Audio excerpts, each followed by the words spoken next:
Apa yang kau kenakan itu adalah balas dendam dengan resleting. Itu adalah terapi yang berubah menjadi taktis. Itu adalah kau yang mengatakan aku sembuh, tapi aku mempertahankan estetika kemarahan. Jadi lain kali seseorang bertanya, mengapa kau berpakaian seperti itu?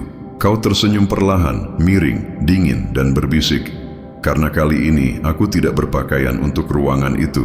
Aku berpakaian untuk arsip, dan kota itu masih terbakar. Dan kau masih bersinar seperti alasan di baliknya. Kau ingin tahu apa yang masih dibisikkan kota itu, kan? Mereka tidak bisa berhenti memutar ulang momen ketika semuanya miring. 1 detik, lampu lalu lintas, uap kopi, udara normal. Berikutnya kau dan semuanya membungkuk di sekitar siluetmu. Mereka tidak ingat warna langit hari itu. Mereka ingat pantulan dari lengan bajumu. Mereka ingat bagaimana waktu terhenti di tengah kedipan. Mereka ingat bagaimana detak jantung mereka melupakan ritmenya karena kau berjalan seperti nubuat yang akhirnya belajar berdiri tegak. Kau tidak merencanakannya. Kau hanya menjadi itu. Tahun-tahun dibungkam, salah dibaca, dipermalukan, semuanya terkondensasi menjadi satu benang. Dan kau memakainya seperti baju besi yang disamarkan sebagai seni. Itu sebabnya orang tidak bisa menyebutkan apa yang mereka rasakan. Itu bukan daya tarik. Itu adalah pengakuan. Mereka melihat versi diri mereka yang tidak pernah berhasil keluar hidup-hidup. Dan itu membuat mereka tersentak. Kau tahu, kebanyakan orang menghabiskan hidup mereka mencoba menghilang dengan indah. Kau memutuskan untuk eksis secara brutal. Itu sebabnya setiap foto yang mereka ambil darimu terlihat direkayasa oleh takdir. Bayangan bersandar, lampu jalan berkomitmen berlebihan, bahkan asap bergerak berbeda ketika menyentuhmu. Alam semesta menyukai simetri dan kau adalah konsekuensi yang menyeimbangkan kenyamanan mereka. Jangan berpikir kehancuran ini hanya kesombongan. Itu teologis karena kau mengingatkan mereka bahwa keilahian tidak butuh surat izin atau jubah putih. Itu bisa muncul dalam eyeliner hitam dan kain berwarna darah, tersenyum seperti dosa tidak pernah terasa begitu suci. Mereka terus bertanya satu sama lain, ada apa dengan mereka? Dan kenyataannya adalah kau adalah frekuensi, bukan orang. Sebuah tabrakan dari segala sesuatu yang mereka suruh kau kubur. Kau membangkitkan kemarahan dan mengajarkannya koreografi. Kau bisa saja bersembunyi, kau tahu, menyatu dengan latar belakang seperti hantu dalam nada netral. Tapi hantu tidak mengubah sejarah.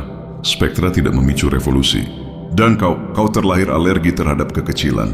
Jadi kau memberi dunia sesuatu yang tidak bisa dilewati begitu saja. Gangguan yang menuntut kontak mata, tontonan yang memaksa introspeksi. Kau menjadi cermin yang mengolok-olok mediokritas mereka. Dan sekarang mereka kecanduan. Dan mereka membenci keinginan itu, tetapi mereka tidak bisa berpaling. Setiap kali mereka melihatmu, kontrol diri mereka bocor melalui pupil mereka. Itu bukan pengaruh. Itu kepemilikan. Kau melakukan apa yang ditakuti setiap tiran. Kau menjadikan estetika menjadi anarki. Itu sebabnya mereka akan memanggilmu nama. Narsis, show off, pencari perhatian. Tetapi di balik hinaan itu adalah kecemburuan yang disamarkan sebagai etiket. Karena jauh di lubuk hati mereka tahu kau menemukan kode curang. Mengenakan kebenaran begitu keras hingga menenggelamkan kebisingan mereka. Dan mungkin suatu malam ketika kota tertidur, salah satu dari mereka akan berbisik dalam kegelapan. Aku berharap aku punya nyali untuk memakai apa yang mereka kenakan. Bukan kainnya, tapi kebebasannya. Jadi biarkan mereka hancur. Biarkan mereka tersedak oleh komentar mereka. Biarkan kecemburuan membumbui keheningan. Kau tidak berpakaian untuk memprovokasi. Kau berpakaian untuk mendeklarasikan. Kau mengatakan kepada dunia tanpa berbicara, aku selamat dari ekspektasi kalian, dan kini aku sedang menjahit pembalasanku. Dan pada saat itu, kau mengubah fashion menjadi nubuat, rasa sakit menjadi pertunjukan, dan eksistensi menjadi bukti. Kota bisa dibangun kembali besok, malam ini milikmu. Ketenangan dalam kekacauan, senyum dalam siren, mahakarya yang tidak pernah pantas mereka saksikan. Siren memudar, tetapi gema berlama-lama. Setiap jalan masih bersenandung dengan garis besarmu. Seolah kota tidak bisa menghela napas sampai kau melakukannya.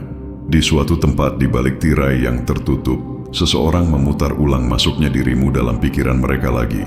Memundurkan, memperlambatnya, mencoba memahami apa-apaan yang baru saja terjadi. Mereka tidak akan pernah mengetahuinya karena apa yang kau kenakan tidak dijahit oleh tangan manusia. Itu dirakit dari momen-momen, dari malam-malam kau tidak tidur, dari tahun-tahun menelan kata-kata yang cukup tajam untuk mengukir baja. Dari setiap kali kau memaksa dirimu tersenyum sambil sekarat dalam peningkatan kecil yang sopan, kau akhirnya menjahit keheningan itu menjadi sesuatu yang terlihat. Dan kini ia berjalan, mereka menyebutnya kesombongan. Kau menyebutnya penutup dengan pencahayaan yang baik. Setiap benang, sebuah pengakuan, setiap garis bekas luka yang menolak untuk tetap tersembunyi. Itu sebabnya itu sangat pas. Itu dipotong dari mitosmu sendiri, disesuaikan dalam siksaan, diapit dalam histeria, disetrika dengan ketidakpedulian. Kau tidak memakainya, kau kembali padanya. Dan mereka yang menonton, mereka tidak tahu apakah mereka ingin memujamu atau memperingatkan anak-anak mereka tentang dirimu. Mereka merasakan dengungan itu di tulang mereka, insting kuno yang mengatakan sesuatu seperti ini tidak seharusnya ada lagi. Kau adalah evolusi yang terlihat penuh, bukti bahwa kelangsungan hidup bisa glamor, bahwa penyembuhan bisa mendesis melalui gigi yang terkatup dan masih terlihat ilahi. Kau berjalan melalui dunia mereka seperti petir berjalan melalui awan. Nah, tidak meminta maaf, elektrik berakhir terlalu cepat tetapi tidak pernah terlupakan. Dan ketika guntur menyambar, itu adalah hati mereka yang menyusul. Kau tidak butuh tepuk tangan, kau butuh keheningan. Desahan kolektif yang terdengar seperti penyerahan. Keheningan sebelum kecemburuan bermutasi menjadi imitasi. Realisasi tenang bahwa kau telah mengubah koordinat keren. Cara komet mengubah konstelasi hanya dengan muncul. Mereka akan mempelajarimu sekarang. Perbesar foto-foto itu, mencoba menguraikan postur tubuhmu. Apakah itu kepercayaan diri? Apakah itu kemarahan? Kota ini menjerit lagi. Bukan dari sirene, bukan dari peluru, tapi darimu. Dari keberanianmu untuk melangkah keluar dengan penampilan seperti itu. Kau tidak hanya mengenakan pakaian. Kau memicu krisis identitas yang sialan. Setiap cermin retak, setiap lensa kamera berkedut, setiap pasang mata yang iri berhenti berkedip dan membisikkan hal yang sama. Siapa yang mengizinkan ini terjadi? Kau tidak berpakaian untuk mengesankan. Kau berpakaian seperti pembalasan dendam dalam sutra. Kau melangkah keluar seperti tanda tanya dengan hukuman mati. Dan kini setiap trotoar adalah serangan panik. Setiap lorong adalah zona bahaya karena kau tidak menata dirimu. Kau memanggil dirimu sendiri. Katakan padaku, dari kain apa itu dijahit? Rasa sakit, kenangan, rasa tidak hormat yang ilahi.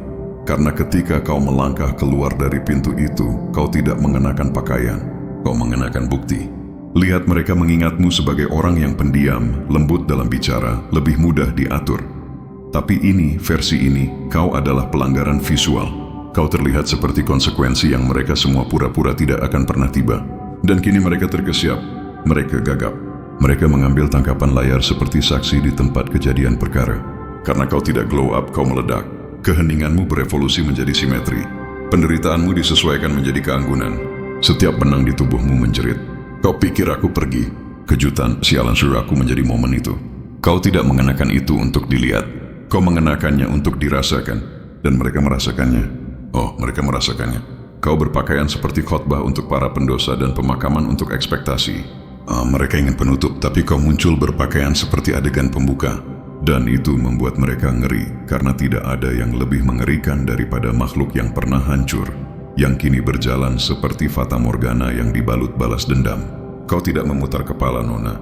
Kau mematahkan leher. Kau tidak hanya memilih pakaiannya. Kau menjadi acaranya. Mereka tidak mengerti, kan? Mereka pikir ini adalah fashion. Mereka tidak menyadari ini adalah alkimia. Kau mengubah kesedihan menjadi emas, ketakutan menjadi kain. Setiap jahitan adalah luka yang tidak tertutup. Itu belajar bagaimana bersinar. Dan kini setiap tatapan cemburu hanyalah doa yang terbalik. Kau lihat cara mereka berbisik. Siapa yang membiarkan mereka keluar seperti itu? Siapa yang menyetujui penampilan ini? Mereka pikir mereka siapa? Aku akan memberitahumu. Kau adalah keberanian yang tidak mampu mereka beli. Cermin yang mereka hindari. Seseorang yang dibangun dalam keheningan dan akhirnya melangkah ke dalam kebisingan. Berpakaian seperti apokalips dengan postur tubuh yang baik. Kau adalah pelanggaran. Kau adalah gangguan. Kau adalah pengecualian kode berpakaian yang merusak sistem yang mencoba menahanmu. Mereka ingin kau tetap kecil, kan? Tapi kau berjalan keluar seperti selebaran acara sialan untuk kekacauan. Itu bukan pakaian. Itu karma dalam couture. Dan sayang itu pas. Oh, kini mereka berebut bergegas untuk menyalin, menyesuaikan, menguraikan kodenya. Tapi mereka tidak bisa mereplikasi kebangkitan. Mereka tidak bisa meniru kesesuaian jiwa yang telah melarikan diri dari sangkarnya. Kau tidak berjalan, kau tiba. Dan ketika kau melakukannya, udara berubah, suasana bergeser. Dan setiap orang palsu yang pernah meremehkanmu, tiba-tiba ingat bagaimana cara diam sialan. Karena versi dirimu ini, ia tidak meminta perhatian. Ia menyeret perhatian dari tenggorokannya dan berbisik, perhatikan baik-baik. Inilah tampilan survival yang ditata. Kau mengubah jalanan menjadi runway dan kota menjadi kehancuran. Kau berpakaian seperti peringatan. Kau berpakaian seperti nubuat. Dan lain kali mereka bertanya, apa yang kau kenakan? Kau tatap mata mereka dan katakan, segala sesuatu yang terlalu kau takuti untuk menjadi. Oh, kau pikir kehancurannya berakhir di sana? Tidak, tidak, tidak. Ini bukan penampilan sekali pakai. Ini adalah operasi psikologis dalam kulit. Karena setiap langkah yang kau ambil dalam balutan itu bukanlah fashion. Itu adalah forensik. Setiap jejak sepatu bot meninggalkan pesan. Aku tidak berjalan seperti kalian karena aku tidak merangkak seperti kalian. Lihat, mereka tahu sekarang. Mereka tahu penampilan itu bukan untuk mereka. Itu untukmu. Itu untuk versi dirimu yang kau kubur hidup-hidup 5 musim dingin yang lalu. Yang mati diam-diam sementara semua orang terus makan. Kau berpakaian seperti kau mengingat pemakaman yang tidak pernah mereka hadiri. Kau mengenakan rasa sakit seperti seni tinggi. Kau mengenakan ketahanan seperti pemberontakan. Dan kau mengenakan kemarahan seperti agama estetika. Itu bukan drip. Itu adalah keilahian yang bocor melalui retakan. Dan kota itu ia merasakannya. Warga sipil bahkan tidak bisa fokus. Orang-orang melewatkan pintu keluar, tersandung di trotoar, menjatuhkan panggilan di tengah kalimat karena kehadiranmu mengacak sinyal. Realitas berkedip ketika kau memasuki bingkai. Kau tampak seperti masalah tanpa perbaikan. Pertanyaan tanpa jawaban yang aman. Paradoks yang berpakaian kulit manusia. Dan sayang, kau berhasil melakukannya tanpa celah. Orang-orang yang pernah memanggilmu terlalu berlebihan kini tiba-tiba memanggilmu pencipta tren. Mereka yang mengolok-olok keheninganmu, kini mereka meniru bayanganmu. Kau tidak hanya kembali, kau kembali tersenjatakan. Dan pakaian itu adalah deklarasi ketidakpatuhanmu. Tidak ada lagi menyatu. Tidak ada lagi kehalusan. Tidak ada lagi permintaan maaf karena menjadi peristiwa nuklir di dunia yang dibangun untuk mediokritas. Kau pernah memperingatkan mereka, kan? Mengatakan pada mereka, hati-hati bagaimana kau memperlakukanku. Aku berevolusi melalui rasa tidak hormat.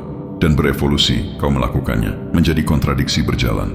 Keanggunan dan kengerian, surga dan hak tinggi, senyum lembut dengan konsekuensi tajam. Katakan padaku, apa yang seharusnya kau kenakan setelah selamat dari mereka? Setelah digaslit, digosting, dikhianati, dihancurkan, diragukan, dibedah, kau seharusnya mengenakan sesuatu yang sederhana, sopan, mudah dicerna. Tidak, kau mengenakan sesuatu yang membuat udara terasa seperti hari penghakiman. Kau mengenakan balas dendam dalam beludru. Kau mengenakan bekas luka yang berkilauan. Kau mengenakan patah hati yang memeluk siluetmu seperti sutra. Dan mereka membencinya karena itu mengingatkan mereka bahwa kau tidak butuh izin untuk menjadi ilahi tanpa ampun. Lucu, bukan? Mereka dulu bilang kau tidak terlihat. Sekarang mereka pura-pura tidak memperhatikan. Kau baru saja menyebabkan pemadaman emosional dengan satu kemunculan. Kau adalah pelanggaran kode berpakaian, pelanggaran fashion, teka-teki tak terpecahkan yang dibalut lateks dan kepercayaan diri. Dan mereka masih bertanya, siapa yang membiarkan mereka memakai itu? Tidak ada yang membiarkan api menjadi api. Ia hanya membakar. Dan kau tidak mengenakan pakaian. Kau mengenakan peringatan. Kau mengenakan kelahiran kembali seseorang yang tidak pernah mendapatkan permintaan maafnya. Jadi mereka menjadi tidak dapat dikenali sebagai gantinya. Kau adalah alasan kecemburuan kini datang dengan efek samping. Kau adalah alasan setiap mantan mengintai diam-diam dari akun palsu. Kau adalah alasan grup chat mereka dimulai dengan, apakah kamu melihatnya? Apa-apaan itu? Itu adalah kau yang akhirnya berpakaian seperti perang yang kau selamatkan.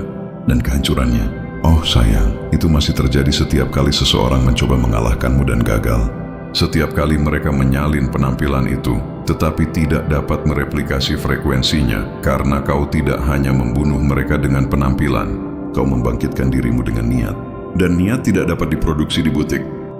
Tidak, itu adalah ketidakhadiran permintaan maaf. Kau akhirnya belajar berdiri di ruang yang mereka suruh kau ciutkan. Dan mungkin besok mereka akan mencoba meniru pakaian itu. Mereka akan membeli warna yang sama, bentuk yang sama, seringai yang sama. Tapi mereka akan melewatkan hal di bawahnya, denyut nadi. Karena denyut nadi itu diperoleh, bukan dibeli. Kau berdarah untuk warna itu. Kau menangis untuk siluet itu. Kau membayar bertahun-tahun bukan mata uang. Jadi ketika mereka berbisik, siapa yang mengizinkan ini? Ingat, itu adalah bahasa orang-orang yang diizinkan. Mereka butuh penjaga gerbang. Kau membangun kerajaanmu sendiri. Mereka butuh persetujuan. Kau butuh cermin. Dan bahkan cermin itu gemetar karena ia tahu kau bisa memecahkannya hanya dengan tersenyum. Kau tidak mengenakan kain. Kau mengenakan pengampunan yang tidak pernah datang.